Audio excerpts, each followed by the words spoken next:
에스겔 23장 36절에서 마지막 49절까지 말씀 한 절씩 교독합니다.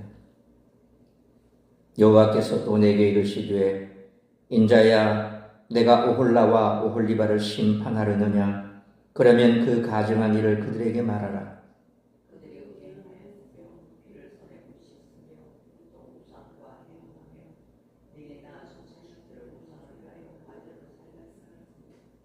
이 외에도 그들이 내게 행한 것이 있나니 당일에 내 성소를 더럽히며 내 안식일을 범하였도다.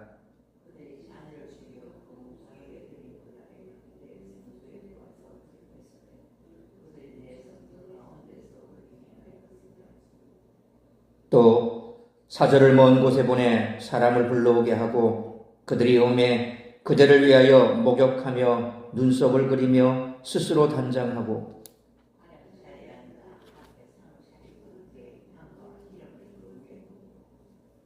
그 무리와 편히 짓거리고 즐겼으며 또 광자에서 잡류와 술 취한 사람을 청하여 오매 그들이 팔찌를 그 손목에 끼우고 아름다운 관을 그 머리에 씌웠도다.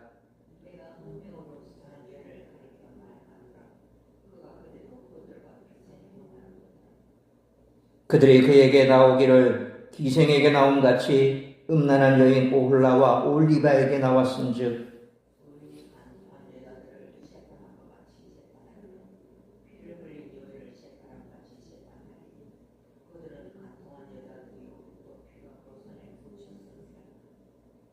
주 여호와께서 이같이 말씀하셨느니라.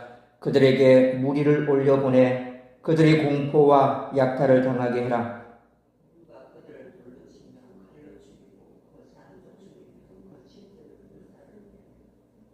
이같이 내가 이 땅에서 음란을 그치게 한즉 모든 여인이 정신이 깨어 너희 음행을 본받지 아니하리라.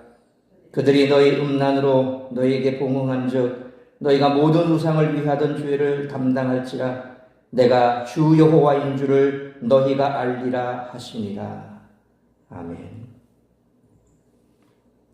하나님은 예루살렘에 당신의 임재를 확증하는 성전을 허락하셔서 열방이 부러워할 성읍으로 만드셨습니다.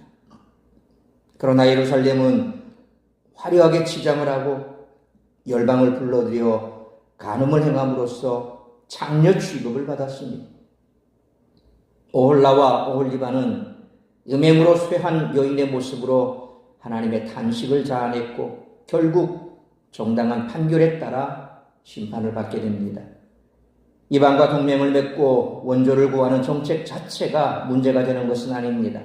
오홀라와 오홀리바의 정치적 행위가 가증한 이유는 35절 말씀처럼 여호와를 잊고 등 뒤로 던져버린 채 그렇게 행했기 때문입니다.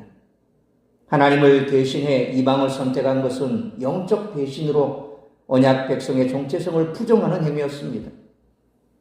하나님은 언약 백성이 거룩함, 경건, 의로움, 신의의 모범이 되기를 기대하셨습니다. 그러나 죄의 결과가 참혹한 심판이라는 사실에 전형이 되었습니다. 오홀라와 오홀리바의 종교적, 정치적 외도는 언약 백성의 실패를 의미합니다. 그러나 하나님은 그들에게서 음란을 제거하시고 심판을 통해 당신이 언약의 하나님 여호와이심을 알게 하시며 그들을 음란의 값을 치르게 하신 후 다시 언약 백성으로 세우십니다. 여기에 소망이 있습니다. 유다 포로들이 이 소망을 소유하려면 자신들이 범한 죄의 실체를 직시하고 심판의 전형에서 교훈을 얻으며 경고에 귀를 기울여야 합니다. 오홀리바는 나의 장막이 그녀 안에 있다라는 의미입니다. 이를 염두에 두고 이 비유를 보면 이 비유가 예루살렘에 성전이 있다는 사실만으로 심판을 피할 수 있고 회복될 수 있다라고 기대하는 유다 백성과 포로들에게 그 기대가 허상임을 알리는 것을 알 수 있습니다. 오홀리바가 음란한 여인이라는 판결에 따라 파멸을 선고받았기 때문에 그렇습니다. 언약 백성의 정체성을 지키지 못한 오홀리바는 비록 여호와의 성전이 그곳에 있다 해도 심판의 대상에 불과합니다. 성전을 소유했다는 것은 축복과 은혜를 누리게 할 뿐만 아니라 거룩한 의무도 함께 요구한다는 사실을 우리는 교훈으로 삼아야 할 줄 믿습니다. 하나님이 북이스라엘과 남유다를 오홀라와 오홀리바라는 자매에 빗대어 말씀하신 이유는 그들의 죄악이 숨겨져 있었기 때문입니다.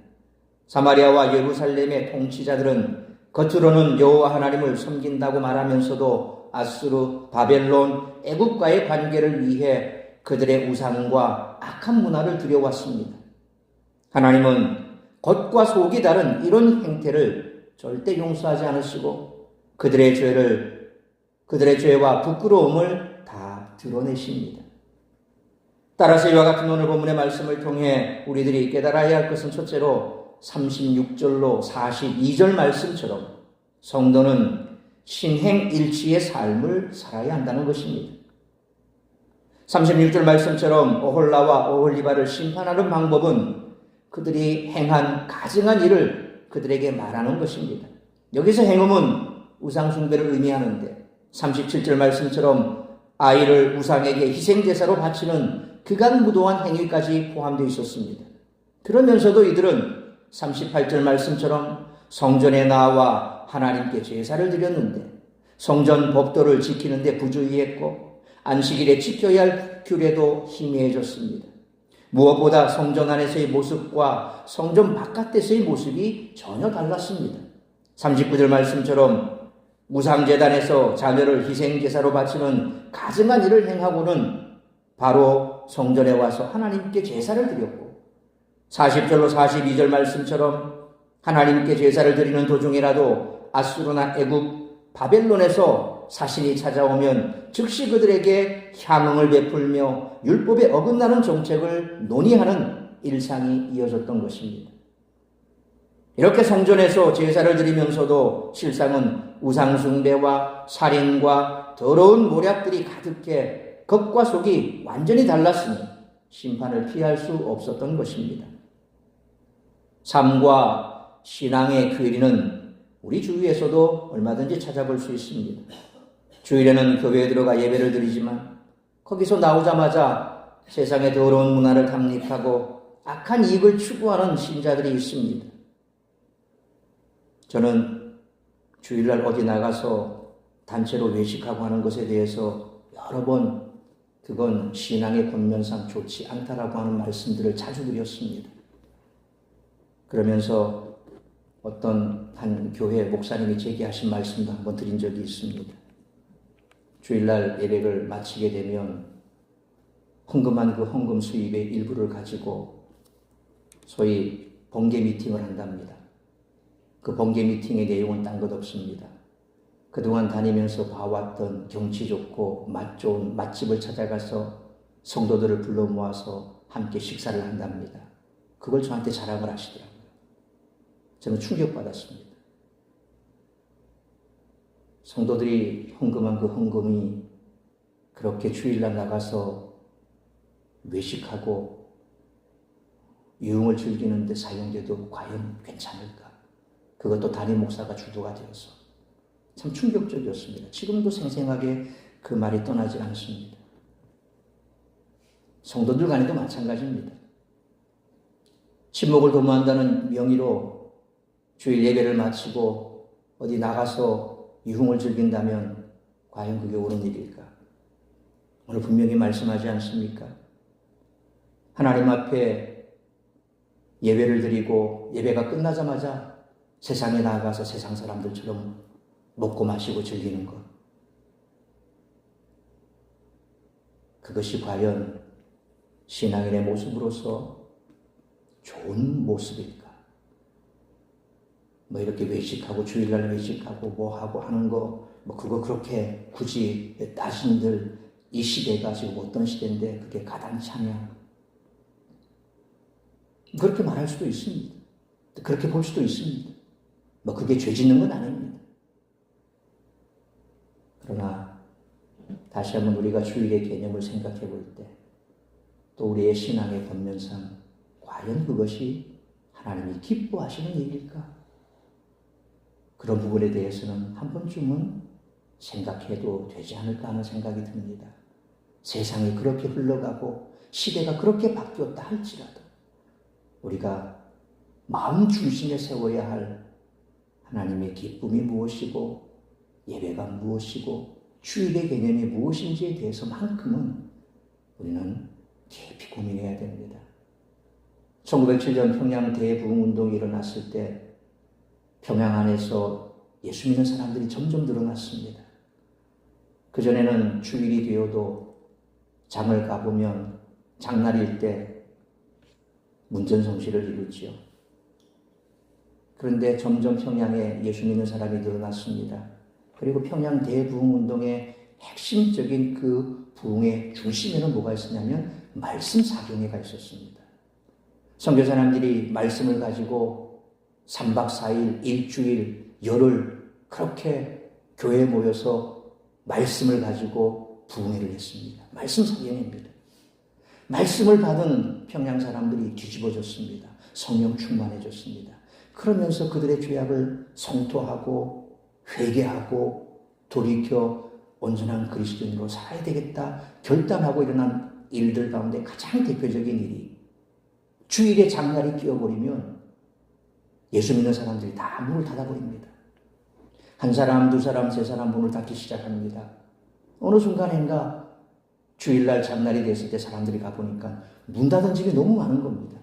그러니까 주일날 장에 가본들 이제 문 닫은 집이 많을 테니까 오늘 주일이냐?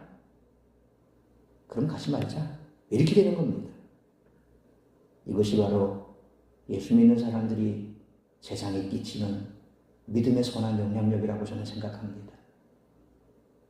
너무 고리타분하게 율법적으로 사는 거, 그렇게 살지 않아도 구원받는 데 지장도 없고 그렇게 살지 않아도 하나님이 벌 내리시 않은데 뭐 문제가 되겠느냐. 우리의 신앙이 점점 힘을 잃어가는 가장 단초가 이까짓 거 가지고 뭐 그렇게 우리가 그렇게까지 해야 되느냐. 여기서부터 시작이 된다고 생각합니다. 작은 것이지만 거기에 우리의 마음이 있고 우리의 신앙의 기준이 있다면 결코 우리의 믿음은 흔들리지 않을 것이고 또한 하나님은 우리의 삶을 통해서 역사하게 될 줄 믿습니다. 우리는 에스겔을 통해 경고하시는 하나님의 목소리를 떠올려야 합니다. 그러므로 삶과 신앙을 일치시키는 것은 그 무엇보다 중요한 삶의 우선순위이므로 신행일치를 위해 힘쓰는 삶을 살아가는 우리 모두가 되시기를 축원합니다. 두 번째로 43절로 49절 말씀처럼 코람데오의 신앙으로 살아야 한다는 것입니다. 43절로 45절 말씀처럼 오홀라와 오홀리바가 오랜 음행으로 쇠약해진 음료에 비유됩니다. 이는 우상숭배와 윤리적 타락이 누적되어 더 이상 왕국의 존엄성을 유지할 수 없는 상태가 되었음을 보여줍니다. 음료가 의로운 사람들에 의해 재판정에 넘겨지고 그 죗값을 받게 되듯이 이스라엘과 유다는 하나님의 심판대 앞에 끌려나와 처벌을 당할 것입니다. 그들이 받을 처벌은 46절로 47절 말씀처럼 공포와 약탈입니다. 사마리아와 예루살렘 거민들이 모두 죽임을 당하고 집은 모두 불태워지는 전면적인 파멸입니다.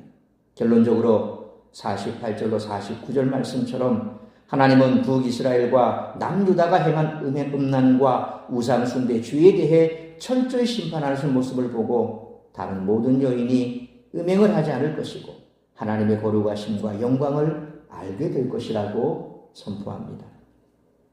이처럼 하나님의 심판은 반드시 이루어지며 아무도 모르게 범한죄라 해도 숨길 수 없습니다. 세상의 소금과 빛이 되어야 할 우리가 깨어있지 못하고 세상의 영향력 안에서 살아가려 한다면 하나님의 이름이 세상에서 조롱을 받을 것입니다. 하나님은 절대 그런 상황을 내버려 두지 않습니다.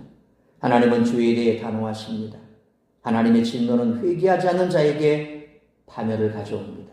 그러므로 죄와 심판에 대한 경각심을 잃어버리지 말고 늘 주님 앞에서 내 삶을 돌아보며 부끄러울 것이 없는 코람데오의 신앙으로 살아가는 우리 모두가 되시기를 축원합니다. 사랑하는 성도 여러분, 하나님은 죄를 미워하시며 우리의 위선에 속지 않으십니다. 언제라도 우리 속에 더러운 것들을 드러내시며 징계하실 수 있습니다. 그러나 그 드러내심은 우리를 파멸하기 위한 것이 아니라 회개의 기회를 주시기 위한 것입니다. 그러므로 감춰진 죄 때문에 하나님의 은혜에서 점점 멀어지고 있지는 않은지, 삶과 신앙이 분리되고 있지는 않은지 점검하고 죄에서 돌이켜 회개함으로 하나님 앞으로 돌아와 신행이 잃지 않은 삶, 코람데오의 삶을 살아가는 우리 모두가 되시기를 주님의 이름으로 축원합니다. 기도하겠습니다. 걸어가신 아버지 하나님, 은혜와 사랑을 감사합니다. 오늘도 이 새벽을 깨워 말씀으로 예배로 하루를 시작하게 하시니 감사합니다. 간절히 비옵기는 오늘 내가 받은 이 말씀 다시 한번 곱씹으며 하나님 앞에 나아가길 원합니다. 기도로 나아가길 원합니다. 우리의 삶에 변화가 있길 원합니다. 주님의 선하시고 기뻐하시는 뜻이 무엇인지 늘 말씀 앞에서 우리 자신을 비추어 보고 죄는 어떤 모양이라도 버리고 만약 하나님께서 우리에게 죄악된 것을 보여주신다면 즉시로 돌이켜 회개하여 하나님 앞으로 나아가 신행 잃지 않은 삶, 코람도의 삶을 살아가는 우리 모든 성도들이 될 수 있도록 크시는 종 베풀어 주옵시고 오늘도 나를 통해 이루고자 하는 하나님의 뜻만 이루어지는 복된 한 날의 삶을 살아가는 우리 모든 성도들이 될 수 있기를 간절히 빌고 소원하오며 이 모든 말씀 우리 주 예수 그리스도의 이름으로 기도하옵나이다. 아멘.